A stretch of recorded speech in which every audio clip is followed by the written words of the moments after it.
সেনাবাহিনী প্রধান শেখ হাসিনার প্রস্থানের বক্তৃতা দিয়েছে, তো তখন তো সেনাবাহিনীর বক্তৃতা শুনতে আমাদের ভালো লাগছে না? খুবই ভালো লেগেছে।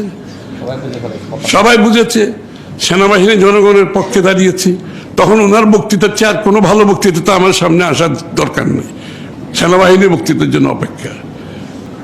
তাহলে আজকে সেনাবাহিনী যদি গণতন্ত্রের কথা বলে, নির্বাচনের কথা বলে, এর থেকে স্বাগত জানানোর আর কিছু নাই আমাদের। খুব ভালো। সেনাবাহিনীকে যদি রাজনীতিতে আনতে চান তাহলে ব্যারাকে বসে রাজনীতি করবে কেন?